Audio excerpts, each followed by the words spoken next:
네, 안녕하십니까. 2023년 10월 31일 마감 시간 해드리겠습니다. 오늘은 10월 마지막 날이네요. 월말 윈도우 드레싱이 나오는 것 같습니다. 네, 시장이 이제 포트폴리오가 오늘 또 바뀌는 것 같네요. 확실한 거 하나가 오늘 나오고 있습니다. 2차전지 주식들이 오늘 또 급락을 하고 있습니다. 네, 3배 오른다고 했던 2차전지주 3개월 만에 지금 마이너스 65% 고점 대비. 포스코 퓨처엠, 에코프로비엠 심각합니다. 지금 보시면 에코프로비엠은 마이너스 66%고요. 포스코 퓨처엠은 마이너스 65.92%, 거의 이제 66%로 가고 있습니다.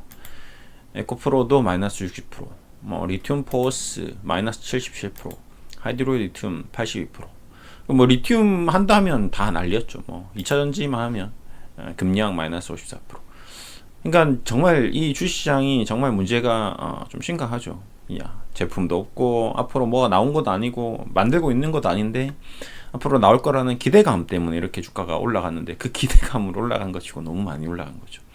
기대는 할 수 있죠. 앞으로 잘 될 수 있는데 그 기대감이 현실로 나와야 되는데, 근데 문제는 지금 이제 테슬라 쪽에서 감산 얘기가 나왔죠. 파라소닉 감산이 나왔죠. 뭐지? 그러니까 깜짝 놀란 거죠. 2차전지 장밋빛 전망 앞으로 너무 10배, 20배 성장한다고 하는데 벌써 감산이야? 벌써 포화 상태야? 벌써 리튬 값 떨어져? 이제 이렇게 되니까 그걸 이제 악이용하는 세력들이 나타나게 된 거죠. 당연히 외국인 공매도 세력일 겁니다. 더불어 그래요. 그런데 문제는 금감원에서 이제 또 해외에 있는 불법 공매도 세력들까지 전수조사를 하겠다. 그래, 한번 보자. 한번 해봐. 그럼 우리는 일단 그러면 합법적으로 하면 되잖아. 그렇죠? 공매도 자꾸 우리를 건드리네. 외국인들, 홍콩, 미국에 있는 공매도 세력들한테 자꾸 건드리네. 우리가 이것 지금 떨어뜨려서 그런가? 그래, 한번 해볼게. 너희들이 나를 한번 잡아보려면 잡아봐. 날 어떻게 한번 잡아보는지 한번 보고 싶어라고 반문을 하듯이 주가를 더 망가뜨리는 것 같은 정도로 지금 미친 듯이 공매도를 하고 있습니다. 그럼 합법적으로 하면 되는 거지. 합법적으로 대처해서 그래, 정상적으로 한번 해볼게. 이런 식으로 하는 건지. 너무 무섭게 지금 떨어지고 있습니다. 지금도 포스코 퓨처엠이 마이너스 8%를 찍고 있는데 100만 주 원을 거래되면서 그냥 어디까지 떨어질지, 올라갈 때도 정말 말도 안 되게 올라갔는데 떨어지는 것도 너무 급격히 떨어지는 거죠. 이렇게 되니 지금 단순히 공매도 물량뿐만 아니라 기존에 있는 물량도 그동안 10만원, 20만원 샀던 사람들도 늦었지만 10만원, 20만원, 난 100만원 갈 줄 알았는데 됐다, 그냥 지금 이제 아닌가 보다 하고 정리한 사람들도 있을 거고, 그냥 20만원에 샀는데 이게 뭔가 판단 미스인가 보다 그냥 23만원에 파는 사람도 있을 거고, 한 30만원에 샀는데 완전 물렸는데 모르겠다, 일단은 소나기는 피하자, 또 파는 사람도 있을 거고, 진짜 60만원 이상에 사서 얼마나 겨자 먹기로 쌍욕하면서 파는 사람들도 있을 거고, 그 다음에 내일 아침에 또 떨어질까봐 무서워서 그냥 오늘 샀다가 오늘 파는 사람들도 있을 것이고. 그러니까 지금 흐름은 매도가 매도를 부르는 형국인 거죠. 그러니까 주식시장이 나쁘냐, 포스코 퓨처엠이 나쁘냐, 이런 흐름이 아니라는 거죠. 그냥 지금은 그냥 소뚜껑만 봐도 잘한가? 난 잘해 이제 손가락이 물렸던 사람들은 그냥 꿈에서도 소뚜껑만 봐도 무서운 거죠. 지나가는 검정색 동그란 물건만 봐도 무서워지는 그런 형국입니다. 이게 주식시장이라는 곳이 무섭죠. 모든 기업들이 주식이 올라가고 떨어지는 메커니즘은 법적으로 정해져 있는 게 없습니다. 그렇죠? 어떤 원리로 간다, 방정식이냐, 함수냐, 이런 것도 없습니다. 공식도 없어요. 누군가는 그걸 알 수 있다고 생각하지만 알 수 있는 방법은 없습니다. 기관 투자자들도 지금 이 상황이 됐을 때 얼마나 큰 손실을 보고 있는 사람이 있을지는 모른다는 거죠. 국내 기관 투자자든 외국인이든 공매도를 한 외국인 기관 투자자들은 지금 좋겠지만 그 외국인들도 산 사람들도 있을 거고요. 그 다음에 국내 기관 투자자들도 같이 공매도 한 사람들도 있을 것이고, 산 사람도 있을 것이고, 개인 투자자들만 이제 죽어나가는 거죠. 그러니까 제일 불쌍한 거는, 그냥 저는 몇 달 전부터 계속 2차전지에 대해서 로봇 테마주에서 이제 계속 조심하셔야 된다라는 경고 메시지를 끝도 없이 보내드렸는데 그런 것들을 이제 영상을 보시면서 왜 그런 얘기를 하게 됐는지에 대해서 계속 누누이 설명드렸습니다. 그러니까 주식시장이라는 곳은 이론대로 가지 않는다. 제가 계속 얘기 드렸던 거는 2차 전지 산업은 무조건 하게 돼 있습니다. 10배, 20배 올라간다고 계속 얘기 드렸죠. 가장 큰 예를 드는 게 SK텔레콤 예를 들었습니다. SK텔레콤 지금 어떻게 돼 있나요? 예. 우리가 IMF 때 2차 그 스마트폰, 핸드폰 들고 다녔나요? 없었습니다. 근데 이게 앞으로 그렇게 될 거다. 그쵸?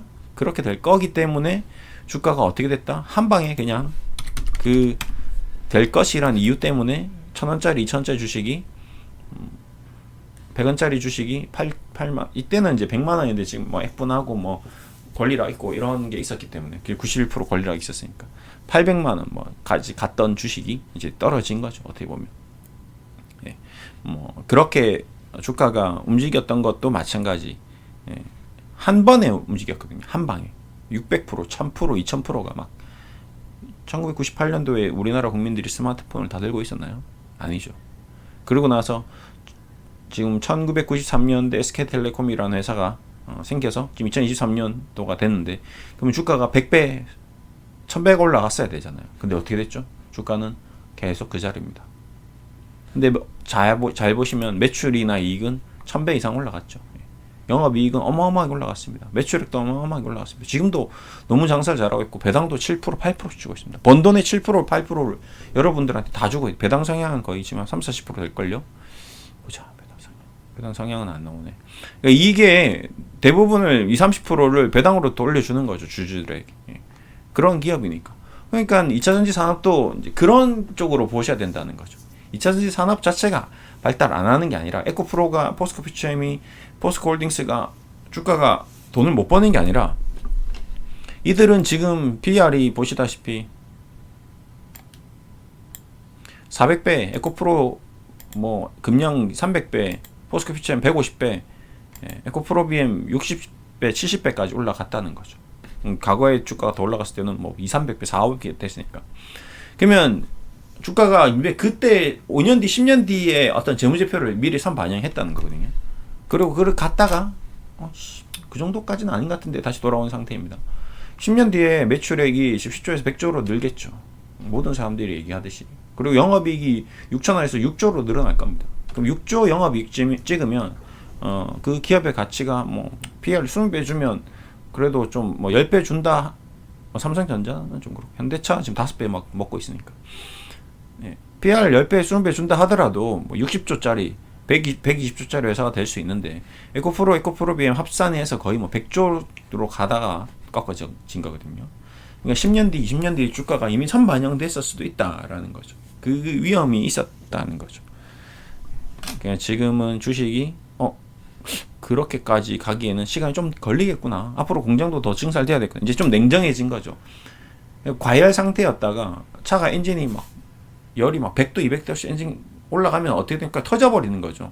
저도 그 여름에 한창 운전을 하다가 냉각수 고장나서 그때 그 얘기도 같이 드렸었는데 서울 몰고 가고 있는데 뭐 냉각기 펌프나 오일 무슨 오일 펌프인가 뭔가 고장 났대요. 뭔지는 저도 잘 모르겠고 그래서 인젝션이 고장나는지 가다가 차가 삐삐삐 하다 서버리더라고요. 엔진이 자동으로. 그러면서 시동이 툭 꺼지면서 바로 이제 레카차를 불러서 서비스 센터로 갔는데 결국 이제 부품을 이제 2개나 다 한 200만 원인가 들었어요. 2개 다 교환했죠. 예. 그것만큼 뭔가 경고음이 울렸는데도 불구하고 그 경고음에 대해서 무시하고 차를 계속 제가 운전을 했다면 어떻게 됐을까요? 엔진에 불이 났겠죠. 200만 원으로 막을 수 있는 거를 엔진 뭐 수리하고 차 폐차해서 2천만, 3천만 원을 손해볼 수도 있었을 겁니다. 그러니까 주식시장이라는 것도 그런 것이죠. 너무 과열되면 안 된다는 거거든요. 그러니까 이게 냉각수로 식혀야 되는데 그 식혀주는 작업을 해줘야 되는데 오히려 이제 그 식혀주는 작업이 거꾸로 어떻게 됐다? 모든 뭐 방송에서 여기저기서 뭐 2배 간다, 3배 간다, 뭐 더 난리를 쳐버리니까 아무도 그 냉각수 작용을 못했던 거죠. 많은 사람들은 상승한다에 베팅을 하고 있으니 그것만 보니까 프레임을 이미 써버리셨으니 그게 안타까운 거죠. 그러니까 다양한 시각을 봐야 되는데 객관적으로 다른 사람의 의견도 듣고 부정적인 면도 보고 해야 되는데 이미 샀는데 뭘 다른 사람 의견은 어떻게 됐습니까? 안 좋다고 얘기해봤자 뭐 그게 무슨 의미가 있겠습니까? 난 이미 샀는데. 예. 근데 저는 안 샀기 때문에 냉정하게 보는 거죠. 예. 이걸 왜 사지? 도대체 왜 이렇게 흥분하지? 예. 현명하게 투자를 해야 되는데. 그래서 뭐 2, 3개월 전부터 이제 에코프로빔 2차전지 뭐 로봇주 계속 투자주의, 예, 급등주의주 뭐 이런 것들에 대해서 투자주의 이렇게 매일같이 얘기를 해도, 예, 답이 없는 거죠. 대신에 이제 제 방송을 계속 보신 분들은 아 그래 그럴 수 있겠구나, 조금 한번 걸러주는 필터링 역할을 했겠죠. 나 뭐 사고 싶은데 2차전지 사고 싶은데 2차전지에 투자 주의해라고? 금년 에코프로 왜 투자를 주의해야 되지? 10% 20% 조정받았으면 무조건 올라가는 거 아닌가? 근데 왜 그럴 수 있겠지만 한편으로는 그렇게 되지 않을 가능성이 있다라는 거죠. 예. 그렇게 되지 않는 이유에 대해서 얘기를 드린 거죠.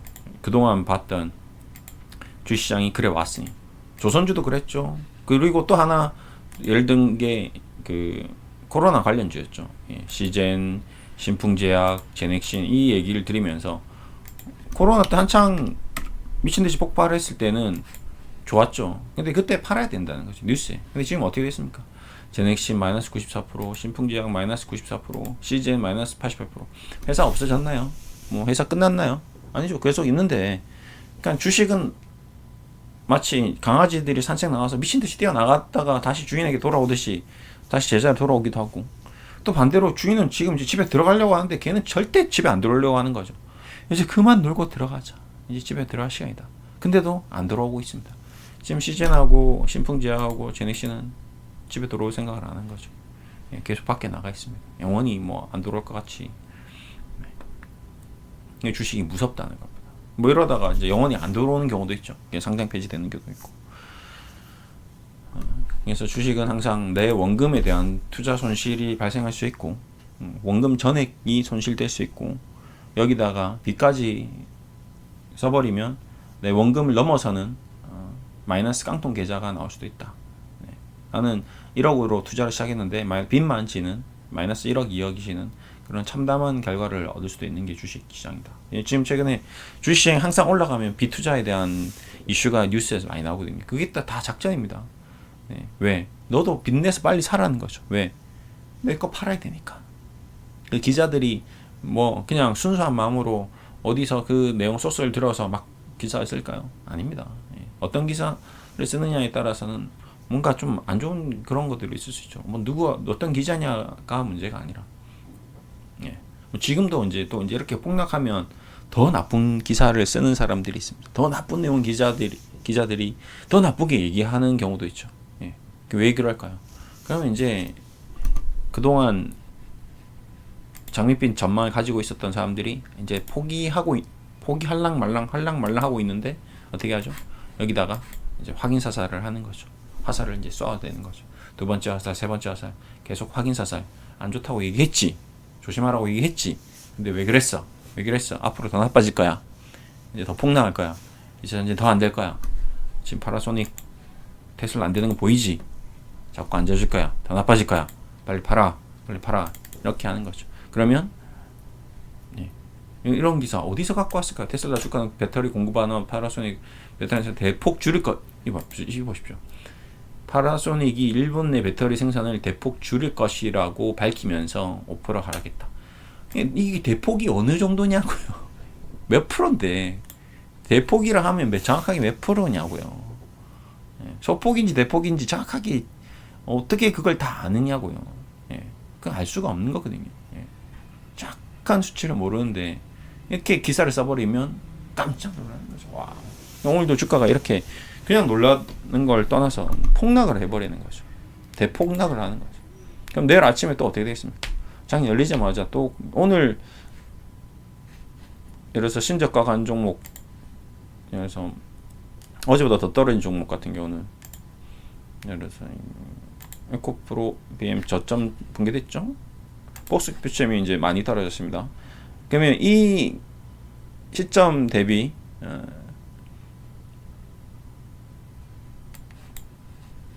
지금 신용 반대매도가 쏟아져 나오는 거죠. 종가가 25만 5천 원인데 오늘 벌써 23만 원이잖아요. 2만 원이 더 빠졌잖아요. 그러면 여기서 내일 장 열리자마자 이제 아침부터 포스트캡처럼 신용 반대매도가 아마 쏟아져 나올 겁니다. 예. 불가피하죠. 예. 어쩔 수가 없습니다. 최근 들어서 사신 분도 30% 빠진 구간에서 공매도가 또 신용 반대매도가 쏟아져 나올 겁니다. 4, 50만 원의 신용에서 더 지르신 분들은 또 신용 매도가 쏟아져 나오겠죠. 그걸 알고 있습니다. 공매도 애들은. 당연히 알고 있겠죠. 그래서 더 쳐버리는 거죠. 너 죽어라고. 공매도 신용 반대매도 나오게 하려고. 그러니까 무서운 놈들입니다. 그러니까 절대 이들을 무시하지 마시고 그냥 우리가 주식이라는 것이 그냥 아무거나 그냥 방송 보고 TV 보고 사람들이 좋다 하는 거 따라 사서는 돈을 벌 수 있는 것이 아닙니다. 모두가 다 좋다고 해도 그게 다 좋은 건 아니다. 예. 항상 우리는 돌다리도 두들겨 보고 건너야 된다. 예. 이번 좋은 경험을 했을 겁니다. 뭐 지금 2차전지로 고생하시는 분도 좋은 경험을 한 거고 2차전지를 지금껏 계속 지켜만 보신 분도 좋은 경험을 하신 겁니다. 안 사신 분들도 좋은 경험을 한 거죠. 예. 앞으로 또 이런 종목들이 또 나올 겁니다. 예. 앞으로 이런 식으로 또 시세를 부양시키고 급등시키고 또 급락시키고 이런 과정이 앞으로 100년 동안 100만 번은 더 일어나겠죠. 그런 곳이라는 거죠. 이런 곳이라는 걸 정확하게 인지하고 들어와야 된다. 여기는 정글이다. 여기는 눈 뜨고 코가 베어가는 곳이 정상이다. 내가 눈을 뜨고 있는데 내 코를 샥 베가네.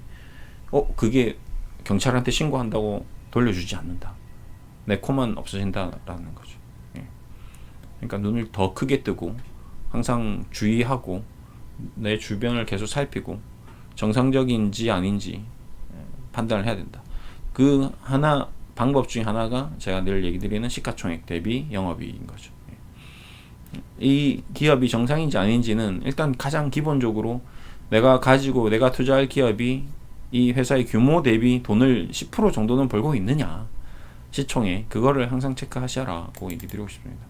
그냥 간단하게 뭐 SK텔레콤을 치면 회사가 규모가 10조니까 1조는 돈을 벌어야 되는 거고요. 현대차가 시가총액이 지금 35조니까 3조 이상은 돈은 벌어야 됩니다. 근데 지금 현대차가 거의 지금 현재까지 올해 15조를 벌고 있거든요. 그러면 3조 벌어야 되는데 15조 벌으니까 5배나 더 많이 벌고 있는 거죠. 거의 회사 규모의 지금 절반을 영업이익으로 벌고 있는 겁니다. 굉장한 실적을 보여주고 있는 회사예요. 그런데도 지금 주가가 떨어지고 있습니다. 놀라운 대한민국 주시장인 거죠. 그러니 나머지 주식들은 이제 더 많이 떨어지는 거죠. 그러면 에코프로비엠은 어떻게 되나? 회사 규모가 20조짜리 회사니까 최소 2조는 벌어야 된다는 거죠. 근데 지금 아직은 2조 못 벌고 있죠. 근데 재작년에 2천억 벌던 회사가 지금 4천억 벌고 있고 아마 5년 안에 2조 벌 겁니다. 5년 안에 2조 벌 거니까 주가가 지금 20조 온 거죠. 예. 그리고 40조 때는 10년 안에 최소한 한 5조는 찍어낼 수 있으니까 주가가 올 한 해 그냥 다 가버린 거죠. 10년 가야 될 거를 10년 우상향을 천천히 갔었으면 아무도 피해를 안 받고 모든 에브리바디가 좋게 가는데 그거를 이제 빨리 이용해서 빠른 정보를 이용해서 앞으로 최소한 10년 안에 5조 10조는 벌 수 있을 것 같은데 주가가 10만 했으면 바로 100만 원, 바로 60만 원, 6개월 만에 가버린 거죠. 이 6년 동안 갔으면 너무 예쁜 회사가 됐었을 건데. 근데 갔는데 가보니까 그래도 너무 좀 빨리 간 거 아닌가? 좀 일단 시키자. 한번 시킨 그런 개념이 아닐까. 네, 좀 그렇게 저는 보고 있습니다. 그래서 뭐 10년, 20년 지나면 다시 에코프로비엠이 60만 원 돌파하는 날이 오지 않을까라고 생각하고 있습니다. 근데 그게 내년에 올지 10년 뒤에 올지 이거는 그 누구도 알 수 없는 거죠. 저도 모르고 여러분도 모르고 그러니까 답답하고 화가 나고 주식을 이걸 팔아야 되는 건지 사야 되는 건지 가늠이 안 되는 거죠. 그래서 이런 주식은 좀 다루기가 어려운 주식입니다. 지금은 제가 만약 주식을 산다면 저는 이 주식을 사느니 그냥 쉬운 현대차를 사는 거죠. 야, 이거 35조짜리 회사가 15조를 벌었네. 그러면 2년 뒤에 30조를 버는 거잖아요. 그러면 어떻게 돼? 단순 계산으로 현대차는 35조짜리 회사인데 현금을 30조 정도는 가지고 있게 되는 거죠. 그러고 나서 이제 뭐 이것저것 다 띄고 차 떼고 포 떼고 세금 내고 하니까 한 12조 정도 당기순이익이 나온답니다. 그러면 2년 동안 3년 잡겠습니다. 3년에 이 회사는 36조의 현금을 가지고 있겠죠. 예. 그러면 현대차를 3년만 딱 투자해보자 이거죠, 저는. 그러면 얘는 지금 현재 시가총액이 36조인데 현금을 36조를 들고 있네? 그럼 얘는 뭐죠, 도대체? 얘가 가지고 있는 공장, 땅, 지금까지 만든 브랜드, 노하우, 현대차의 뭐 모든 것들이 지금 자산이 있을 건데, 그 자산이 얼마 있죠? 예, 270조의 규모의 회사의 자산이 있습니다. 부채도 자산이니까요. 그리고 자본이 100조 있고, 우와, 이거 뭐야, 회사가. 회사 규모는 35조인데 자본이 100조나 있어? 놀라운데. 그리고 현금은 얼마나 있을까? 뭐 이런 식으로 이제 계산을 해보는 거죠. 그러니까 단순하게 그냥 더하기 빼기만 하더라도, 난 곱하기도 못하고 함수도 못하고 방정식도 못하고 아무것도 못하는데 난 더하기는 할 수 있어요. 그러면 12조 곱하기 3, 36조 더하기, 곱하기 못한다 했으니까 12조 더하기 12조 더하기 12조니까 36조네. 근데 분명히 회사 시가총액 36조네. 그러면 회사의 가치만큼 뭔가 현금이 창출되니까, 돈이 창출되니까, 그러면 주가는 최소한 그래도 한 50% 올라가야 되지 않겠냐는 거죠. 근데 안 올라가는 거죠. 안 올라가더라도 기다리면 뭔가 가치가 반영이 되는 날이 올 겁니다. 그리고 이제 두 번째로, 그 많은 돈을 벌었으니까 주주들에게 뭐 좀 줘야 되지 않냐 이거죠. 떡거물이라도 떨어져야 되는 거 아니냐. 너 혹시 돈을 벌어서 다 어디다 쓰는데 뭐 R&D 연구개발만 하고 땅 사고 공장 사고 그렇게만 쓸 거야? 우리에게 좀 돌려주면 안 되겠니? 예, 돌려주겠습니다. 그래서 배당이라는 걸 주죠. 예, 배당은 얼마 줍니까? 주당 11,000원을 주겠습니다. 지금 16만 원의 주식을 사신 분들에게는 11,000원의 배당을 주니까요. 그러면 수익률로 치니까 약 4.06% 정도가 되네요. 예, 은행 정도 이자도 주면서 주식 투자를 하는 거죠. 이거 뭐지? 난 주식을 투자하고 있는데 은행에 맡긴 예금 수익률이 나오네. 그러면 3년 지나면 12%가 일단 확보가 되는 거잖아요. 그럼 나는 일단 12%를 먹고 들어가는 거죠. 그리고 내 원금 1억을 넣었는데 12% 나왔으니까 1억 1200만 원이 됐는데, 그러고 나서 현대차가 주가가 16만 원짜리가 21만 원에 돌아온 거죠. 와, 그러면 한 20% 정도 수익이 날 겁니다. 그럼 20-30% 정도 수익 나면, 그러면 1억이 30%니까 1억 4천 정도 되네요. 그러면 합산해서 1억 4천이 40%, 3년에 40% 정도 수익을 내는 거죠. 그러면 은행보다는 괜찮은 거죠. 그리고 현대차 투자했는데 뭐 주가가 좀 더 떨어지더라도 내 인생을 완전히 포기할 정도로 힘든 날이 오진 않을 거고 그렇겠죠. 근데 그래도 내가 1억 있는데 1억 한 번에 이걸 주식을 다 사면 안 되겠죠. 왜 그랬냐면 현대차는 괜찮은데 전 세계 글로벌 시장이 망가지고, 현대차는 괜찮은데 금리는 자꾸 올라오고, 현대차는 괜찮은데 경기가 더 엉망진창되고 대한민국 주시장이 코스피가 2,000이 깨지면 그때는 현대차도 15만 원 깨지겠죠. 그러니까 혹시 모르니까 내가 만약에 1억 있다 하더라도 1억을 다 사는 건 절대 안 되겠죠. 현금을 항상 비축해둬야 되고. 그런데 문제는 현대차는 이렇게 돈을 잘 벌다가 갑자기 내년부터 차가 안 팔리기 시작하네. 무슨 일이야 이게 도대체. 너 앞으로 현대차 3년 동안 36조 번다고 했잖아. 그건 이제 어디까지나 컨센서스인 거죠. 저의 얘기가 아니고 이들의 얘기인 거죠. 믿을 수 있습니까? 없습니까? 없죠. 그렇기 때문에 현대차만 몰빵 투자하면 된다, 안 된다는 거죠. 그래서 자동차 산업에 대해서 이렇게 긍정적인 시각을 가지고 있는 이들도 있겠구나. 근데 나는 그렇게까지 긍정적이지 않을 것 같은데, 또 다른 업종을 좀 투자하는 거죠. 그래서 분산 투자라는 걸 하는 거죠. 바이오 쪽도 조금 봐야 되고, 그 다음에 뭐 아예 반도체도 좀 봐야 되고, 그래 2차전지도 결국엔 돌아오지 않겠나. 2차전지도 봐야 될 것이고, 로봇도 어쨌든 성장을 하겠지. 결국엔 그런 식으로 분산이라는 걸 해야 되겠죠. 그러니까 1억이라는 돈이 있더라도 현대차를 다 사면 안 되고, 1억이라는 돈이 있더라도 내가 분산 투자를 하더라도 로봇, 뭐 2차전지, 자동차를 다 사버리면 안 되겠죠. 항상 현금을 가지고 있어야 될 겁니다. 나눠서 사야 되죠. 그러니까 분할 매수를 해야 될 것이고, 제약도 움직일 수 있을 것이고, 그렇게 주식이라는 게 복잡하고 어려운 것이다. 그냥 단순히 무조건 3년에 올라갑니다. 그냥 믿고 다른 사람 말 믿고 주식을 샀다가는 아무도 그걸 구제해주지 못한다. 원래 이곳은 그런 곳이니까. 합법적으로 내가 주식이 앞으로 10배 간다고 얘기해도, 10배 안 간다고 해도 그거에 대한 책임을 물을 수 있는 사람이 아무도 없다라는 거죠. 어디까지나 그거는 그 사람들의 생각이니까, 아이디어니까. 결국 최종적으로 그 아이디어에 대해서 확신을 가지고 주식을 사고 파는 사람은 본인이거든요. 최종적으로 주식 매수 버튼을 누가 클릭했나요? 본인 스스로 클릭을 한 거거든요. 매도 버튼을 누가 클릭하나요? 본인 스스로 클릭하는 거거든요.